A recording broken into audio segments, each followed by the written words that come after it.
Welcome to AB tutorial. మనకి ఈరోజు వచ్చేప్పటికి లైబ్రరీన్ జాబ్స్కి సంబంధించి ప్రధానంగా ఈ యొక్క బార్క్ ఏదైతే ఉందో బాబా అటామిక్ రీసెర్చ్ సెంటర్ అనమాట. ఈ యొక్క బార్క్కి సంబంధించి ప్రధానంగా లైబ్రరీన్ జాబ్స్కి సంబంధించి ఇక్కడ నోటిఫికేషన్ అయితే రిలీజ్ అవ్వడం జరిగిందనమాట. ప్రధానంగా వచ్చేవాటికి స్టైఫన్ ట్రైనర్ కేటగిరీస్ వచ్చేవాటి 71 వేకెన్సీస్ అయితే ఉన్నాయన్నమాట. దీనికి సంబంధించి స్టైఫన్ ట్రైనింగ్ కేటగిరీ 2 సంబంధించి 189 ఉన్నాయి. ఇంకా మనకి అదేవిధంగా ఈ యొక్క టెక్నీషియన్ జాబ్స్ బి రిగ్గర్ అనమాట. ఇవి వచ్చేవాటికి 4 ఉన్నాయి. టెక్నీషియన్ లైబ్రరీ సైన్స్, ఖచ్చితంగా లైబ్రరీ సైన్స్ అనేది పాస్ అయి ఉండాలి, కోర్సు చేసి ఉండాలన్నమాట.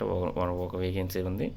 10th క్లాస్లో మనం ఫిజిక్స్ ఆర్ కెమిస్ట్రీ మ్యాథమెటిక్స్ సబ్జెక్టులో ఇంటర్మీడియట్ పాస్ అయ్యండి. ఈ యొక్క లైబ్రరీ సైన్స్ కోర్స్ ఎవరైతే చేస్తుంటారో వాళ్ళు ఈ యొక్క సర్టిఫికేట్ ఉన్న వాళ్ళు దీనికి ఎలిజిబుల్ అంటే క్లియర్గా ఇక్కడ రావడం జరిగింది. 18 to 30 years మధ్యలో ఉండాలన్నమాట.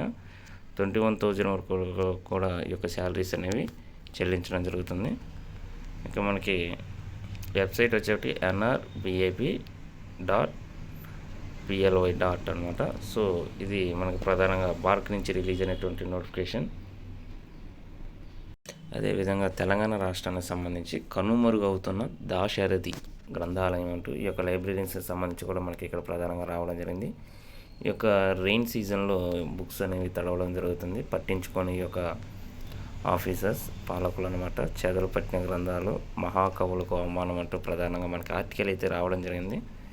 ఇక పుస్తకాలు వర్షానికి తడిచిపోతున్నవి అంటూ మనకి ఈ యొక్క ప్రముఖ సంఘ సంస్కర్త ఎవరైతే ఉన్నారో కందుకూరు వీరేశలింగం గారు చెప్పినటువంటి ఒక వర్డ్ అయితే ఇక్కడ రావడం జరిగిందనమాట.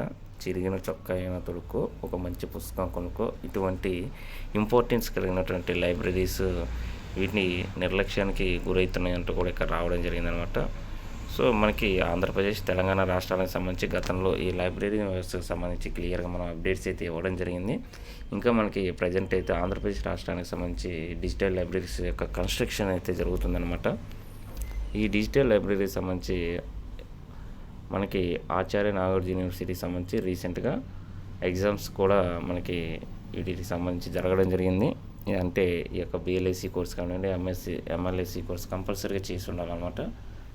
ఈ యొక్క లైబ్రరీస్ జాబ్స్కి ఎలిజిబుల్ కావాలంటే వాటికి సంబంధించి ఎగ్జామ్స్ అయితే జరుగుతున్నాయి. అదేవిధంగా మనం ఈ యొక్క డిజిటల్ లైబ్రరీకి సంబంధించి 3 phases ఆంధ్రప్రదేశ్ రాష్ట్రంలో ఫిల్ చేయబోతున్నారు.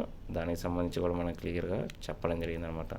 సో వీటికి సంబంధించి నోటిఫికేషన్ అయితే వీలైన త్వరగానే రిలీజ్ అవ్వబోతుంది. జూన్లో అయితే ఈ డిజిటల్ లైబ్రరీకి సంబంధించి మనకి అప్డేట్స్ అయితే వచ్చే అవకాశం ఉందన్నమాట. మనకి ఎటువంటి అప్డేట్స్ వచ్చినా ఖచ్చితంగా ఇన్ఫర్మేషన్ అనేది గ్యాదర్ చేయడం జరుగుతుంది, అందరికీ ఖచ్చితంగా షేర్ చేయడం జరుగుతుందన్నమాట. సో ఇక్కడ వచ్చేవాటికి సెంట్రల్ లైబ్రరీ హాల్ ప్రారంభం సిటీ స్మాల్ కేసు కోర్టు బిల్డింగ్లో 5th అంతస్తు ఈ యొక్క ఏర్పాటు చేసిన చీఫ్ జడ్జ్ బార్ అసోసియేషన్ వారి ఆధ్వర్యంలో ప్రారంభం. అంటే తెలంగాణ రాష్ట్రానికి సంబంధించి ఈ యొక్క కోర్టు ఏదైతే ఉందో కోర్టు పరిధిలో ఈ యొక్క లైబ్రరీని ప్రారంభించడం జరిగింది. సో లైబ్రరీస్ యొక్క ఇంపార్టెన్స్ అనేది ఏ విధంగా ఉన్నది దీని ద్వారా కూడా మనకు అర్థమవుతుంది అనమాట. సో తెలంగాణ రాష్ట్ర వ్యాప్తంగా కూడా మనకి లైబ్రరీ వ్యవస్థకు సంబంధించి మనం ప్రీవియస్ వీడియోస్లో క్లియర్గా చెప్పడం జరిగింది. యూనివర్సిటీకి సంబంధించి కానివ్వండి, అదేవిధంగా మనకి కాలేజెస్ కానివ్వండి, స్కూల్స్ లైబ్రరీస్కి సంబంధించి నోటిఫికేషన్స్ అయితే చాలా ఎక్కువగా ఉన్నాయి. రిలీజ్ చేయాల్సిన అవకాశం అయితే ఉంది. తెలంగాణ రాష్ట్ర వ్యాప్తంగా, ఆంధ్రప్రదేశ్ రాష్ట్ర వ్యాప్తంగా వీటి యొక్క సంఖ్య అనేది చాలా వేల సంఖ్య అనేది ఎక్కువగా ఉందన్నమాట. ఈ యొక్క లైబ్రరీ వ్యవస్థ అనేది నోటిఫికేషన్ ఫిల్ చేయకపోతే ప్రజెంట్ ఉన్న స్టాఫ్తో నడపడం చాలా కష్టం అన్నమాట. సో వీలైనంత త్వరగా వీటికి కూడా సంబంధించి ఎడ్యుకేషన్ డిపార్ట్మెంట్ ఏదైతే ఉందో ఎడ్యుకేషన్ నోటిఫికేషన్ మన డిఎస్సి ఏవైతే ఉన్నాయో పీఈటీ, టీఆర్టీ, ఈ యొక్క టీజీటీ పోస్టులు ఏవైతే ఉన్నాయో వాటిలో భాగంగా నాన్ టీచింగ్ పోస్టులు అనమాట ఇవి. ఈ యొక్క నాన్ టీచింగ్ పోస్టులో ప్రధానంగా లైబ్రరీన్ అసిస్టెంట్ కానీ, లైబ్రరీన్, డిప్యూటీ లైబ్రరీన్, అదేవిధంగా కంప్యూటర్ ఆపరేటర్, ఇవన్నీ అటాచ్మెంట్ అనమాట. దీనికి ఇంటర్ రిలేటెడ్ అయ్యి ఉంటాయి.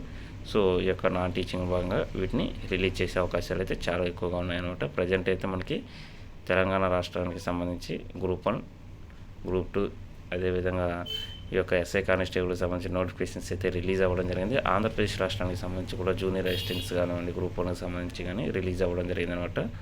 సో ఇది మనకు ప్రజెంట్ ఉన్నటువంటి అప్డేట్స్. ఇలాంటి మరిన్ని లేటెస్ట్ అప్డేట్స్ కోసం ఈ యొక్క ఛానల్ని లైక్ చేయండి, షేర్ చేయండి, సబ్స్క్రైబ్ చేయండి. Thank you.